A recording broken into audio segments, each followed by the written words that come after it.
Je, unajua kwamba wakati unamaliza kutazama video hii, wazee wetu wengi watapokea habari za kutisha sana kuhusu kupoteza kumbukumbu na uwezo wao wa kufikiri? Hiyo inatisha, lakini kipi kinatisha zaidi? Vipi ikiwa chanzo kikuu cha tatizo hili hakitokani na uzee wako? Vipi ikiwa chanzo cha tatizo kipo hapo hapo kwenye kopo lako la dawa au kabati lako la vyumbani kwako? Ndiyo, hapo hapo. Umeambiwa na kuaminishwa kwa miaka mingi kwamba vidonge hivi ni salama kabisa, kwamba ni vya kawaida tu, kwamba ni muhimu kwa afya yako ya kila siku. Lakini tafiti mpya za kitabibu, tafiti zilizofanywa kwa kina sana, zinaonyesha bendera nyekundu kubwa sana. Asilimia 99 ya wazee hawajui kabisa kwamba angalau dawa moja wanayomeza kila siku inaweza kuwa inasababisha kusinyaa kwa sehemu muhimu za kumbukumbu kwenye ubongo wao. Zaidi ya asilimia 28 ya ubongo inasinyaa ndani ya miezi 12 tu. Hebu fikiria hilo kwa kina. Najua hii inasikika kama jambo la kutisha. Mimi ni daktari wako na nimeona haya yakitokea mara nyingi sana katika kliniki yangu. Watu wanaamini dawa zao asilimia 100. Wanadhani ikiwa dawa imeandikwa kwenye karatasi ya hospitali, basi haina madhara yoyote. Wakati huo huo, athari hizi za siri zinaendelea kula akili zao. Utafiti wa mwaka 2023 uliochapishwa na jopo la wataalamu wa mishipa ya fahamu uligundua kwamba aina fulani ya dawa inaongeza hatari ya ugonjwa wa kupoteza akili kwa asilimia 49 kwa wazee ndani ya miaka miwili tu ya matumizi ya mara kwa mara. Hilo sio ongezeko dogo, ni nusu ya hatari ya kawaida. Kabla sijafunua orodha hii muhimu ya dawa 9 zinazoharibu kumbukumbu kwa kasi, tafadhali bonyeza kitufe cha subscribe hapo chini na uweke like kwenye video hii. Fanya hivyo sasa hivi ili usipitwe na mambo muhimu. Umefanya? Vizuri sana, kwa sababu kile nitakachokuambia baadaye kidogo kuhusu dawa ya namba 3 kitakushtua mpaka ushangae. Ni dawa ambayo mamilioni wanatumia kwa jambo ambalo linaonekana halina madhara kabisa, lakini inasinyaa vituo vyako vya kumbukumbu na labda hujui hata inakutokea sasa hivi. Sikiliza kwa makini sana kile ninachosema hapa. Ukifuata ushauri ninaokupa leo, utalinda akili yako kwa miaka yote ijayo. Fikiria jinsi ambavyo utaweza kuendelea kuwa na nguvu, kujitegemea na jinsi ambavyo hutakuwa mzigo kwa watoto wako na wajukuu wako. Fikiria mamilioni ya shilingi utakazookoa wewe na familia yako katika siku zijazo. Pesa ambazo zingetumika kwenye kulipia wauguzi wa nyumbani, vipimo vya gharama kubwa sana vya ubongo na matibabu magumu ya uzeni ambayo yanamaliza akiba ya familia. Kuzuia ni bora na rahisi kuliko kutibu. Kuwa mwerevu sasa. Jali afya yako sasa ili uokoe pesa zako na heshima yako kama mzee baadaye. Sasa, bila kuchelewa, tuanze na namba 9.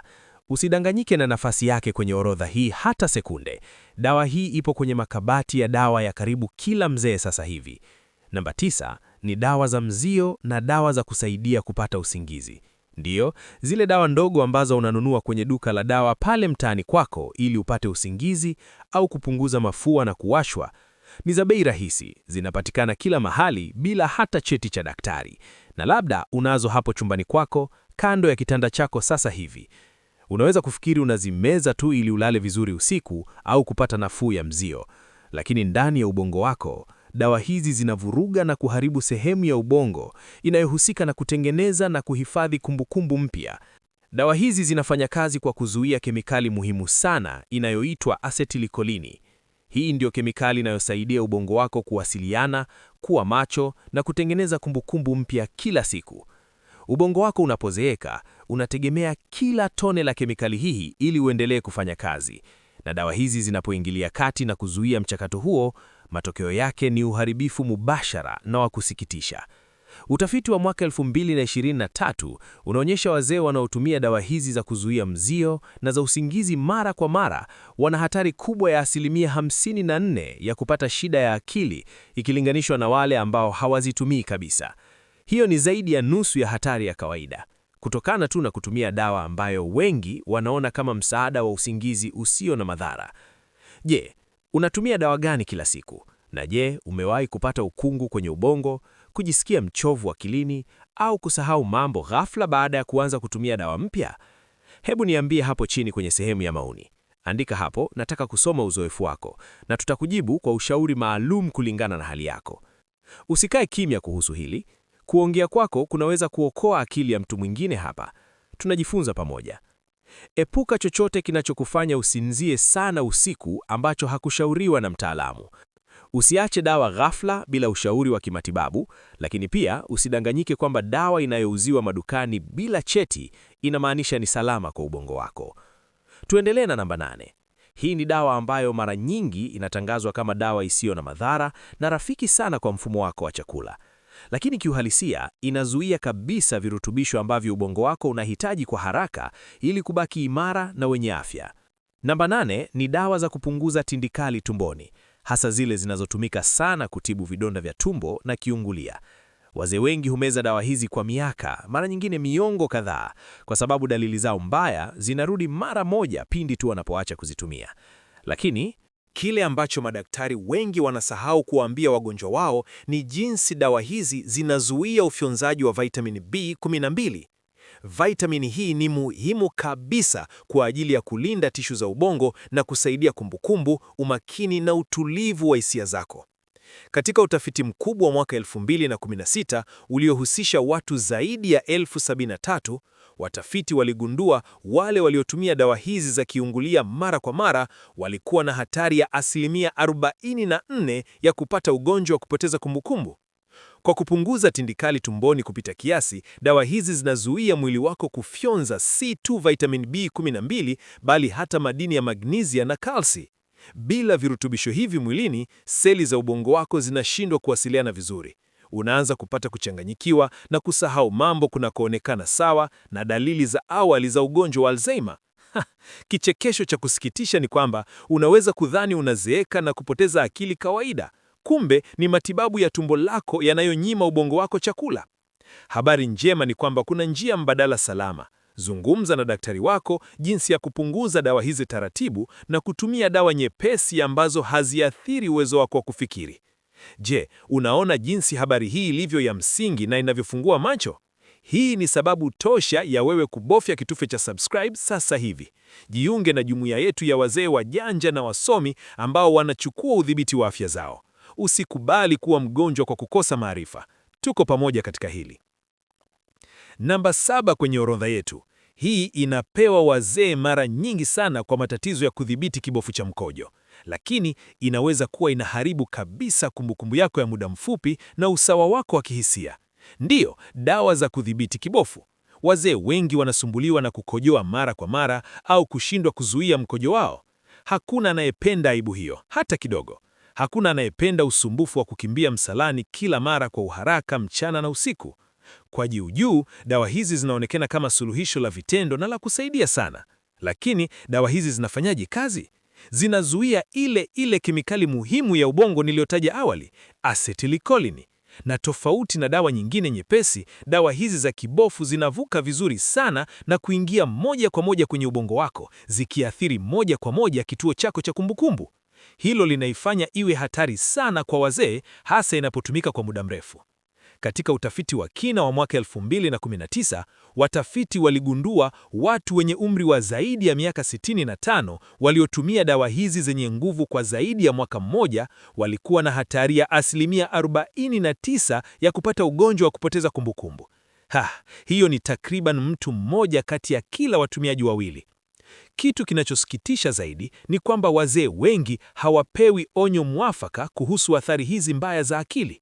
Wanaambiwa tu dawa itasaidia kudhibiti kibofu chao. Basi, uharibifu huu wa akili mara nyingi huchanganywa na uzee wa kawaida. Wagonjwa wanasema wanahisi ukungu akilini, wanasahau miadi muhimu ya daktari au ya familia, wanapoteza vitu vya kila siku mara kwa mara, au ghafla wanashindwa kufuatilia mazungumzo mepesi tu. Mara chache sana tatizo hili huhusishwa na dawa hadi pale uharibifu mkubwa unakuwa tayari umeshatokea. Kwa hivyo, ukiwa unatumia dawa za kibofu na umeona mabadiliko yoyote ya akili au kuchanganyikiwa, si uzee tu, na si lazima uendelee kumeza dawa hii ili kudhibiti mkojo wako. Bahati njema, kuna dawa mpya ambazo zinafanya kazi na njia mbadala mwilini na ambazo haziathiri ubongo wako kabisa. Zungumza na mtaalamu wako leo ubadilishe dawa. Je, umewahi kufikiria kwamba dawa inayokusaidia kutokukojoa ovyo ndiyo inayokufanya usahau majina ya wajukuu zako? Hebu nipe maoni yako hapo chini. Tuendelee na mjadala huu wa maana. Tuendelee na namba 6. Namba 6 ni dawa za kushusha lehemu au mafuta kwenye damu. Ndiyo, dawa hizi ni miongoni mwa dawa zinazoandikwa shana katika kila zahanati na hospitali barani Afrika. Hasa kwa wazee wetu wenye umri wa zaidi ya miaka 60, dawa hizi zimekuwa kama chakula cha kila siku. Zimekusudiwa kupunguza viwango vya lehemu na kupunguza hatari ya mshtuko wa moyo au kiharusi. Lakini hapa ndipo tatizo kubwa sana linaanzia. Je, unafikiri lehemu ni adui yako namba 1 siku zote? Hapana. Lehemu sio tu swala la afya ya moyo wako. Lehemu ni hitaji la msingi kabisa kwa ubongo wako.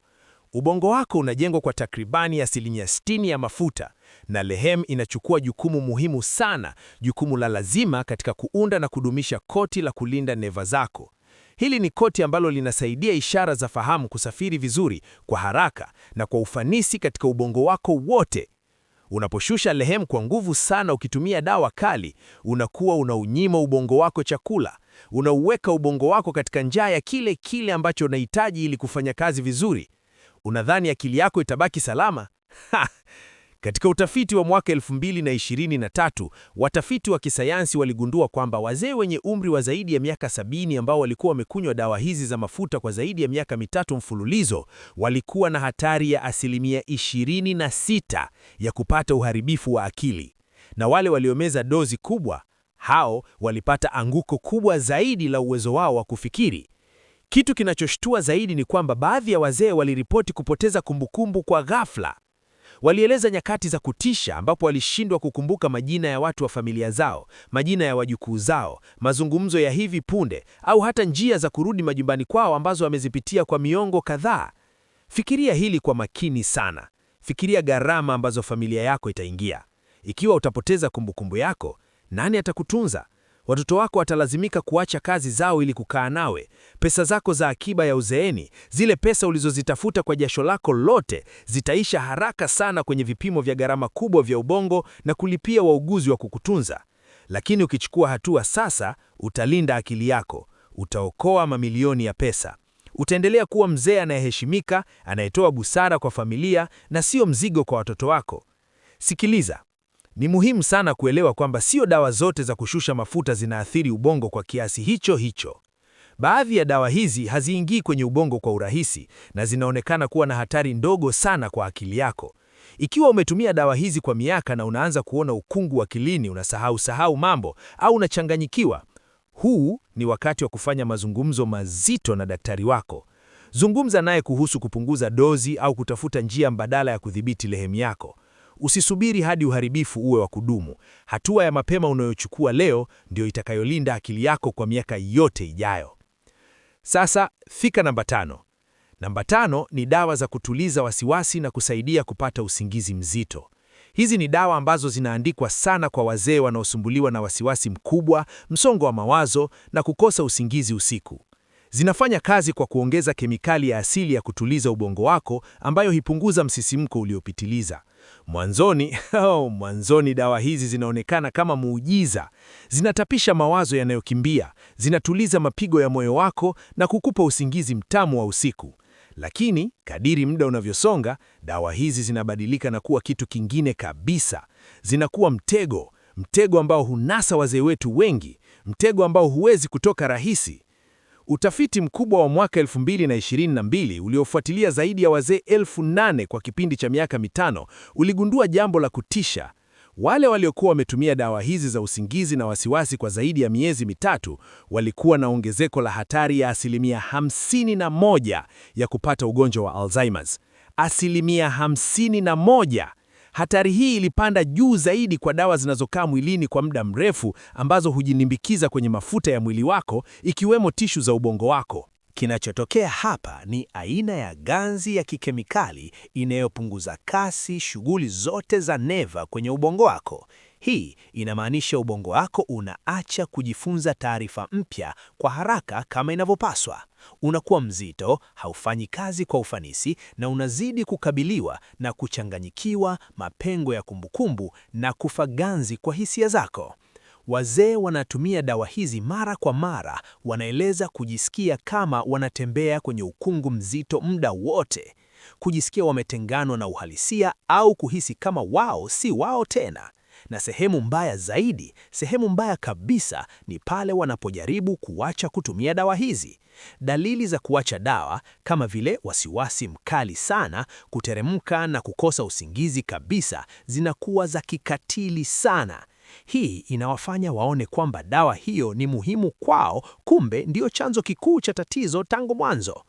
Sisi wazee tunapaswa kuungana. Sisi ni jumuiya ya watu wenye hekima. Hatupaswi kukubali kupewa dawa zinazoharibu akili zetu kwa sababu tu tuko wazee. Bofia kitufe cha subscribe hapo chini sasa hivi. Jiunge na kundi letu la wazee wajanja tunaolinda afya zetu na akiba zetu kwa nguvu zetu zote. Kuwa sehemu ya mabadiliko haya na usambaze ujumbe huu. Ili kurekebisha hali hii hatarishi, hili ndilo kukubwa unalotakiwa kufanya. Ikiwa umetumia dawa hizi za kutuliza wasiwasi kwa zaidi ya wiki chache, usiache ghafla kwa hali yoyote ile. Hili linaweza kuwa hatari sana na hata kutishia maisha yako. Badala yake, fanya kazi kwa karibu sana na daktari anayeelewa ili kupunguza dozi taratibu sana kwa wiki au hata miezi kadhaa. Kuna njia mbadala salama sana zinazoweza kusaidia kurejesha utulivu na amani yako bila kusababisha upotevu wa kumbukumbu. Je, umewahi kujisikia kama upo kwenye ukungu mzito au kusahau ulipoweka vitu vyako vya msingi baada ya kumeza dawa za usingizi? Je, umewahi kuhisi akili yako imelala hata mchana kweupe?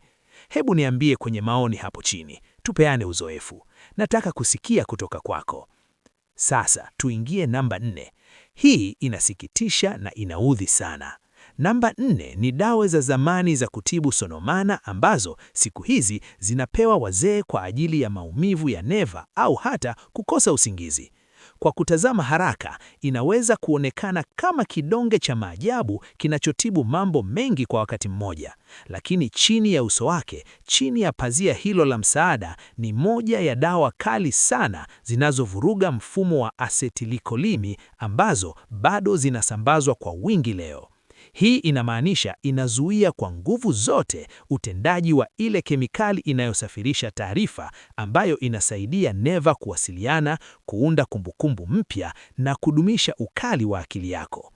Kwa kweli, inazuia kemikali hiyo kwa nguvu sana kiasi kwamba athari zake kwenye akili sio tu kwamba zinaweza kutokea, bali zinatarajiwa kutokea unapoitumia kwa muda mrefu. Katika utafiti mkubwa sana wa mwaka 2015, watafiti walichunguza kwa makini zaidi ya watu wazima 3,156 wenye umri wa miaka 60 na kuendelea. Waligundua kwamba wale waliotumia dozi kubwa za dawa hizi kwa kipindi cha miaka 10 walikuwa na nafasi kubwa ya 54% ya kupata ugonjwa wa kupoteza kumbukumbu. Hii sio ongezeko dogo la hatari, hii ni zaidi ya nusu ya hatari ya kawaida.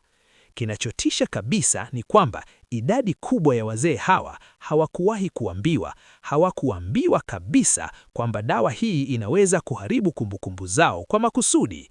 Walipewa tu dawa kwa ajili ya matatizo ya usingizi au maumivu ya neva miguuni, kisha pole wakaanza kuona mabadiliko ya tishao, kusahau kwa muda mfupi, kushindwa kupata maneno sahihi wakati wa kuongea na ukungu mkubwa kwenye umakini wao.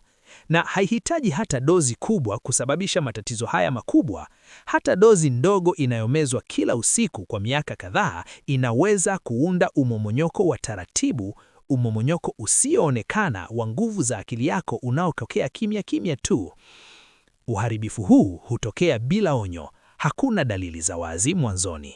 Ni kudororwa kwa taratibu kunakoonekana sawa kabisa na uzee wa kawaida, lakini kiuhalisia ni uharibifu wa akili unaosababishwa na dawa ambao ungeweza kuzuiwa kabisa. Fikiria jinsi maisha yako yatakuwa magumu ukishindwa kujitambua. Fikiria jinsi pesa zako ulizozitunza kwa ajili ya kula bata uzeeni au kuwapa wajukuu zako zitakavyoteketea kwenye kununua nepi za watu wazima na kulipia matibabu ya ubongo. Linda heshima yako, linda akiba yako. Kwa hiyo, ikiwa wewe au mpendwa wako anatumia dawa hizi za maumivu ya neva au za sonona za zamani, zungumza na daktari wako mara moja kuhusu njia mbadala zilizo salama zaidi. Kuna chaguzi nyingine nyingi kwa ajili ya maumivu ya neva ambazo zinaweza kutoa nafuu sawa bila kubeba mzigo huo huo mzito unaoharibu akili. Kwa matatizo ya usingizi, kuna virutubisho vya asili na dawa nyepesi sana zinazoweza kutumika kwa hatari ndogo sana. Akili yako ni rasilimali yako kuu. Usiruhusu dawa iibe kumbukumbu zako za thamani ulizotengeneza kwa maisha yako yote. Sasa tufikie namba 3. Namba 3 ni dawa za kutibu sonona na wasiwasi, hasa zile jamii ya paroxetini. Kwa kumtazama mgonjwa anayemeza dawa hii kwa mara ya kwanza, inaonekana kuwa dawa ya kisasa kabisa, dawa iliyoboreshwa sana ambayo inapaswa kuwa laini na salama zaidi kuliko zile dawa za kizamani za magonjwa ya akili. Lakini hapa kuna siri kubwa ambayo mara nyingi hawaambiwi wagonjwa. Dawa hii ni ya kipekee sana kwa sababu ina tabia kali sana ya kuzuia asetilikholini kwenye ubongo wako. Ndiyo, ile kemikali muhimu kabisa inayosafirisha taarifa na kutunza kumbukumbu zako. Katika tathmini kubwa na ya kina ya mwaka 2021, watafiti wa magonjwa ya akili walichunguza uwezo wa kufikiri wa wazee waliokuwa wakitumia dawa hizi za sonona. Waligundua nini? Waligundua kwamba wazee waliokuwa wakitumia dawa hii maalum walionyesha shuka kukubwa kwa kipimo cha kumbukumbu zao za muda mfupi, uwezo wa kukumbuka maneno na uwezo wa kuzingatia mambo ndani ya miezi 12 tu ya matibabu. Zaidi ya hayo, utafiti huo uligundua kwamba wazee hawa walikuwa na asilimia 30 zaidi ya kuonyesha dalili za mapema za kuharibika kwa akili ikilinganishwa na wale waliotumia dawa nyingine za kawaida. Hili ni jambo la kusikitisha sana. Kichekesho cha kikatili ni kwamba dawa hii mara nyingi hupewa wazee ili kutuliza hisia zao na kupunguza wasiwasi, lakini mwishowe inaharibu kabisa uwazi wao wa kiakili na udhibiti wao wa kihisia. Inashindwa kufanya kile ilichokusudiwa na badala yake inatengeneza tatizo jipya na gumu zaidi. Jopo la madaktari bingwa wa magonjwa ya uzee limeweka dawa hii kwenye orodha yao maalum ya dawa ambazo hazifai kabisa kwa watu wazima kutokana na wasiwasi mkubwa wa usalama. Ikiwa unatumia dawa za sonona zinazokufanya usahau mambo, zungumza na daktari wako mara moja kuhusu kubadili na kutumia dawa zilizo salama zaidi ambazo hazibebi hatari hizi nzito za kiakili.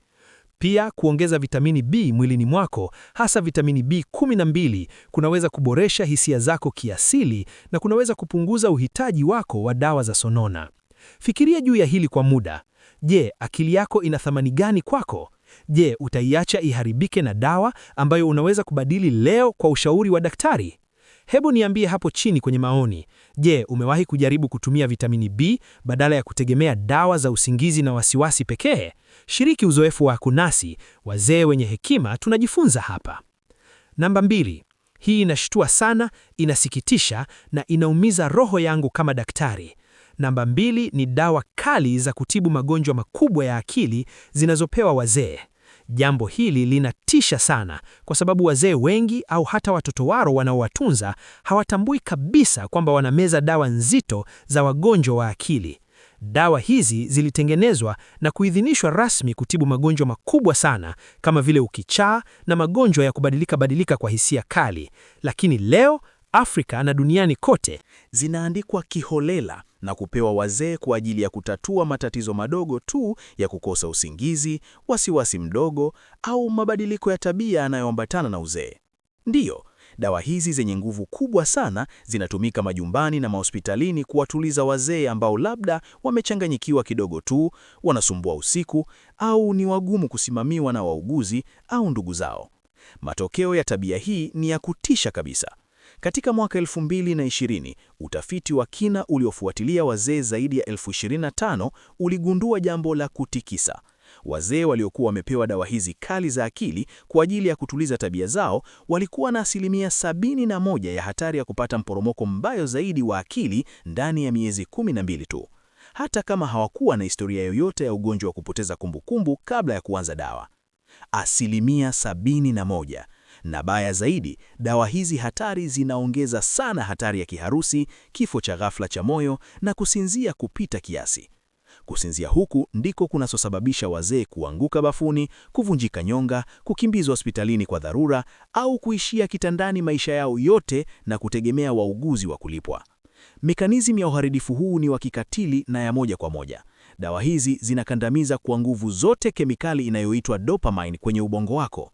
Hii ni kemikali ambayo sio tu inahusiana na furaha na motisha, bali ni muhimu kabisa kwa ajili ya utendaji mkuu wa ubongo na usindikaji wa kumbukumbu. Viwango vya dopamine vinaposhuka ghafla na kwa nguvu, ubongo wako unakuwa mzito, unalala na hauitikii msisimko wowote.